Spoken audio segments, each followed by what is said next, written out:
Assalamualaikum warahmatullahi wabarakatuh. Apa kabarnya pemirsa? Mudah-mudahan Anda sekeluarga dalam keadaan baik-baik saja dan sehat selalu dalam lindungan Allah Subhanahu wa Ta'ala. Pada kesempatan kali ini, saya akan menyampaikan mengapa Laskar Sabilillah Indonesia wajibul wujud, harus ada. Setidaknya setelah 15 tahun belakangan, dinamika dan warna bangsa ini ditandai dengan kehadiran Front Pembela Islam, sebuah turunan dari PAM Swakarsa, bentukan Orde Baru. Dalam perjalanannya hampir 15 tahun belakang, kita melihat banyak sekali dinamika, arogansi, pemikiran yang termaktub di dalam anggaran dasar mereka, anggaran dasar Front Pembela Islam, yang mana yang paling menyakiti bangsa Indonesia di tengah-tengah mengisi membangun bangsa ini adalah niat cita-cita khilafah atau negara Islam, pendirian negara Islam, yang itu pun sampai hari ini tidak ada kata-kata pertobatan dari para kombatan-kombatan Front Pembela Islam sampai detik ini terhadap niat mereka untuk mendirikan khilafah Islamiyah. Kita tahu pendirian khilafah atau negara Islam sebagaimana seide dengan Hizbut Tahrir Indonesia, kemudian ISIS, kemudian Boko Haram, kemudian banyak sekali organisasi-organisasi trans internasional yang masuk, yang tentu ketika ide ini masuk kepada suatu bangsa, bangsa tersebut hancur. Bisa kita lihat pada Irak, pada Libya, pada Suriah, dan negara-negara Timur Tengah.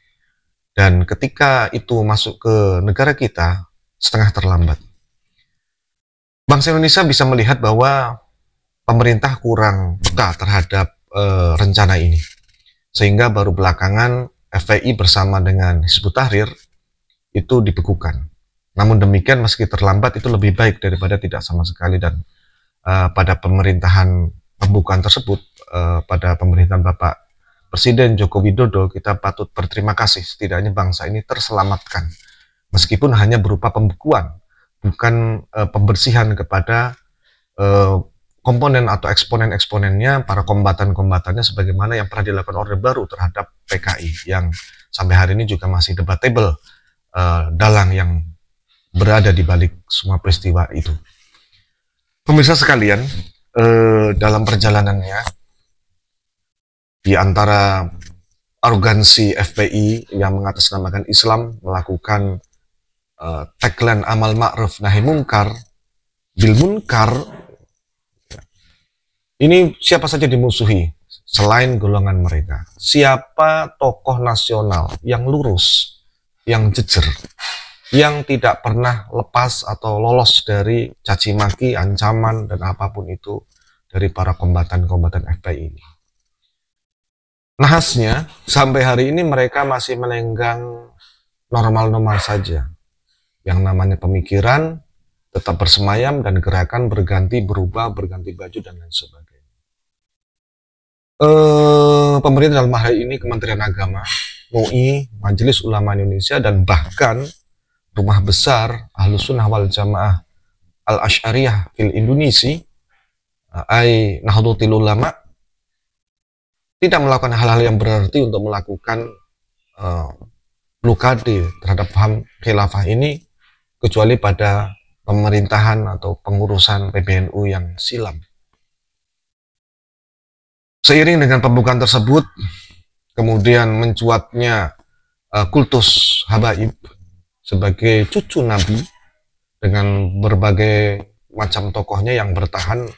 Misalnya katakanlah hari ini selain Rizik Syihab adalah Bahar Smith. Ini kemudian dipandang, dinilai oleh sebagian besar para ulama, ini meresahkan. Kemudian keresahan tersebut hanya berupa kegelisahan dalam hati yang sampai titik baliknya adalah temuan dari tesis Kiai Imaduddin Al-Bantani, bahwa pernyataan mereka, para habaib atau suku Balawi Hadhrumi ini merupakan pembohongan publik sebagai cucu Rasulullah. statement bahwa mereka adalah cucu Nabi di panggung-panggung, di media sosial, ternyata adalah bohong besar. Betapa lama bangsa ini dibohongi jika demikian. Fakta lainnya misalnya Dr. Sugeng, seorang biologis, menyatakan bahwa DNA kaum Ba'alawi ini, para Habib ini, ternyata merupakan keturunan dari Yahudi Askenazi, ditandai dengan golongan haplogrup DNA mereka yang bukan J, tetapi lebih pada G, yaitu Yahudi. Dan ini sama seperti darah orang Belanda yang pernah menjajah bangsa kita. Pemirsa sekalian, setidaknya dengan noda yang ada di bangsa kita, dari sejarah bangsa kita, dari diamnya para otorisasi yang ada, ini kemudian menimbulkan kegelisahan. Yang awalnya hanya kegelisahan di pikiran, mendapatkan momentum dari temuan tesis Kiai Imaduddin Al-Bantani dalam sejumlah artikel, karya, dan pemikirannya, dan diskusi-diskusi yang ramai tergelar di akar rumput. Dari situ kemudian terinisiasi, terbentuk sebuah gerakan berupa organisasi yang tentu berbadan hukum, ya, taat kepada hukum yang ada di Indonesia, yaitu Perjuangan Wali Songo Indonesia.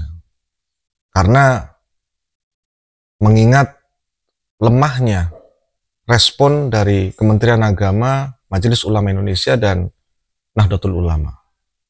Dan di sisi lain mungkin para orang-orang yang gelisah tadi atas perilaku Front Pembela Islam dan secara umum oleh perilaku habaib dan ajarannya, ini kemudian merasa ornamen atau organik yang ada di tubuh NU ini tidak melakukan tindakan yang bersifat progresif, dan alih-alih justru bersikap sukut atau bersikap mabni. Kelompok massa ini kemudian menyampaikan gagasannya, menyebar karena keterbukaan informasi yang ada dengan secara virtual maupun secara nyata, diskusi-diskusi kecil, kemudian sampai diskusi yang sifatnya nasional dan gerakannya nasional ke seluruh daerah di Indonesia. Kenapa Laskar Sabilillah itu kok harus ada mendampingi adik-cita besar Negara Kesatuan Republik Indonesia di tengah ancaman khilafah yang berganti baju hari ini, dan di sisi lain adalah ketidakberdayaan ormas-ormas Islam yang ada, maka LSI ini dipandang harus ada untuk mengawal sesuatu yang tidak bisa dikawal oleh kekuatan besar yang sebelumnya telah ada. Yang pertama adalah menjaga kemurnian nasab Rasulullah. PWI LS, Perjuangan Wali Songo Indonesia, Laskar Sabilillah, menentang klaim sepihak dari individu ataupun kelompok manapun yang mengaku zuriatul Rasulullah tanpa ada bukti yang sah dan valid yang bisa didiskusikan, yang bisa dibuktikan secara ilmiah. Bukan klaim-klaim dari referensi sepihak kalangan mereka. Dan justru ketika ditanya lebih dalam, mengancam dengan mengasah golok, mengasah celurit, dan menghasut, menuduh PKI, dan sebagainya. Tentu ini resiko bagi semua pihak yang memiliki komitmen yang kuat terhadap penjagaan kemurnian nasab Rasulullah. Mengapa mereka bersemangat? Ya karena perintah dari Allah itu sendiri. Innama yuridu liyudhiba ankum rijsa ahlal baiti wa yutahhirakum tathira itu. Nah, yang kedua adalah koreksi. Sebagai pihak yang menjadi korektor penyimpangan atau penyesatan sejarah oleh kaum Ba'alawi. Banyak sekali beredar, hitam di atas putih, bahkan di tayangan, di ceramah-ceramah. Banyak sekali ajaran, informasi yang gharib, yang aneh. Jadi keberadaan Laskar Sabilillah ini merupakan respon dari narasi kaum Ba'alawi yang mengklaim sebagai dominasi nasab dengan pendekatan yang eksklusif dan sektarian. Mereka tidak mau bergaul, tidak mau menikah, tidak mau orang lain itu, tidak mau mengikuti kaidah yang ada di negara kita. Maunya semau sendiri, maunya semau sendiri. Jadi maunya semau sendiri. Jadi koreksi segala penyimpangan. Misalnya penyimpangannya apa? Saya kira itu hanya ceramah, misalnya rantai emas turun dari langit, kotoran habaib jadi emas, kemudian bahwa yang menyusun peristiwa proklamasi, warna bendera, ya kan, dan sebagainya adalah habaib. Dan ini saya kira hanya ceramah-ceramah kosong di panggung, ternyata memang ditulis begitu. Sebagian besar misalnya ada juga yang mengaku Mi'raj, ya, Abdullah bin Haddad, Al-Haddad, kemudian Fakih Muqaddam, tokoh fiktif itu, leluhur fiktif mereka itu diklaim beberapa kali Mi'raj, menyamai Rasul yang hanya sekali, ini berkali-kali. Dan ini tidak ada bantahan dari kalangan mereka, tidak ada bahkan bantahan dari ulama Indonesia. Ulama Indonesia mainstream maksudnya, MUI ataupun NU, tidak ada. Sampai dari kalangan kiai-kiai akademisi lokal yang notabene-nya juga warga NU, ini melakukan protes keras. Ya, ternyata protes pun tidak didengar begitu. Tidak diakomodasi dalam seminar, bahsul masail atau apapun. Ketiga adalah menolak budaya kultus nasab. PWILS menolak pengkultusan keturunan yang tidak diiringi dengan akhlak dan kontribusi pada umat, yang kerap terjadi dalam komunitas Balawi tertentu. Sekarang begini, kita lihat berapa kali mereka itu melakukan tindakan-tindakan yang tidak sejalan dengan semangat toleransi, dengan semangat keindonesiaan yang ada di negeri kita. Pertanyaan mendasarnya, apa peran FPI terhadap bangsa ini? Apa kontribusinya? Bahkan sampai dibekukan. Tapi orang-orangnya tetap liar. Dan itu tetap menyebarkan ideologinya hingga detik ini. Tidak ada manfaatnya, anfaidah, nirguna. Yang keempat adalah pelurusan terhadap pemahaman sanad dan genealogi Islam. Dan PWLS ini beberapa kali di sejumlah daerah ini menyuarakan pentingnya menghidupkan kembali ilmu nasab sebagai bagian dari hifdzun nasl, sebagai maqasidus syariah. Jadi jangan sampai langsung diblok bahwa orang bodoh itu jangan usah tanya-tanya dalil terkait nasab. Ini pembodohan lebih dalam. Menyuarakan pentingnya validasi ilmiah terhadap pengakuan nasab, bukan sekedar kalam lisan ataupun simbolik. Jadi belum mumtahan. Anda mengaku, maka ketika pengakuan Anda itu wajib diuji, salahnya mengaku. Nah, ini yang terjadi, ini yang disuarakan, yang tentu dimusuhi oleh kalangan mereka yang mendapatkan syai'un dari pengakuan itu.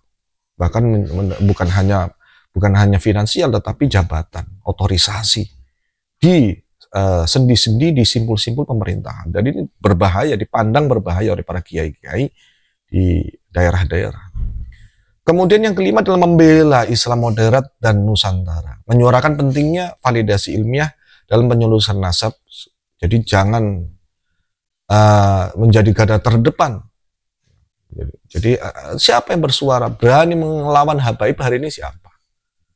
Di tengah-tengah kebohongan mereka sebagai cucu Nabi, di tengah kebohongan khurafat-khurafat yang mereka suarakan di media sosial, dan perilaku tradisi keagamaan yang aneh yang dulu pengajian umum hari ini menjadi kegiatan huri-huri atas nama sholawat, atas nama Nabi, dan banyak yang diam.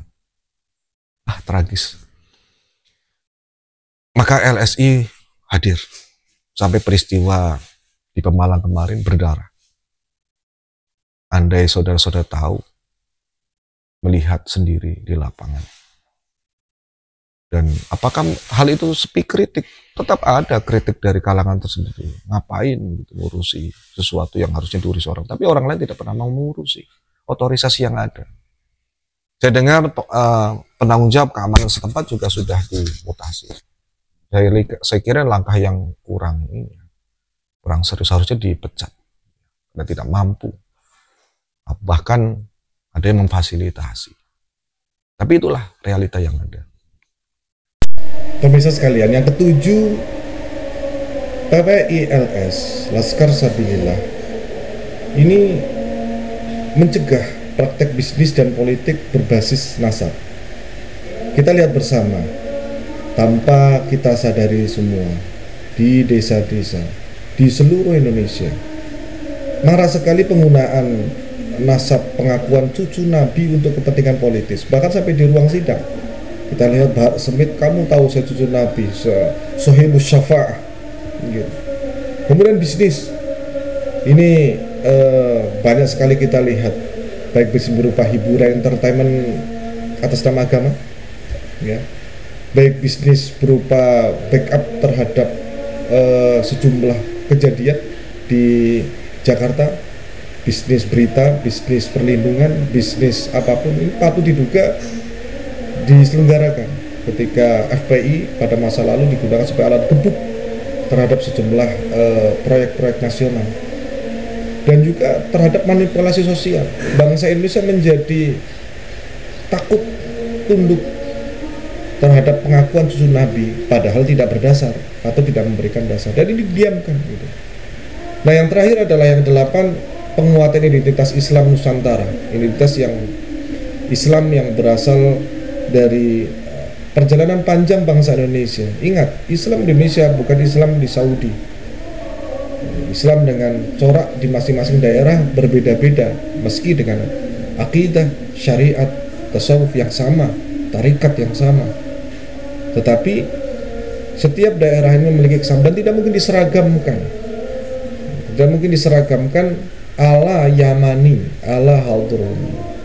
Maka alhamdulillah, dalam pengamatan saya, sebagaimana Anda, bangsa Indonesia, rakyat Indonesia di pedalaman di perkotaan, ini bukan bertindak sebagai Balawi sebenarnya, tetapi menjaga keseimbangan pengakuan sebagai cucu Nabi yang ternyata adalah dusta, dan pengungkap fakta sejarah yang sebenarnya, stimulator pengungkapan sejarah nasab, bukan hanya nasab orang mereka itu, nasab kita semua. Di sini, di bangsa kita, dengan manipulasi Belanda, diikuti oleh para proksi-proksi hingga hari ini, banyak di desa-desa tidak mengetahui siapa pendiri desanya yang penyebar Islam di kawasannya, karena dimanipulasi. Dan saya juga secara pribadi sangat mendorong Kementerian Agama, Majelis Ulama Indonesia, wabil khusus Nahdlatul Ulama, ayolah, daf'ul mafasid muqaddimul jalbil masoleh.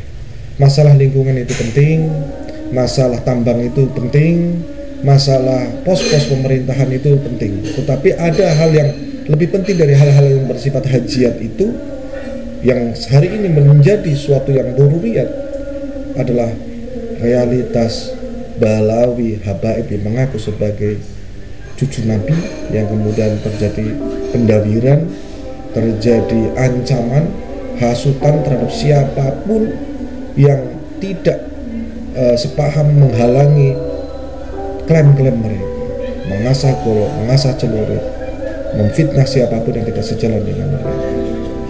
Fakta sudah beredar, dan jika semakin dibiarkan, bukannya tidak mungkin peristiwa yang terjadi di Pemalang akan terjadi lebih hebat dimanapun para habaib ini bercokol.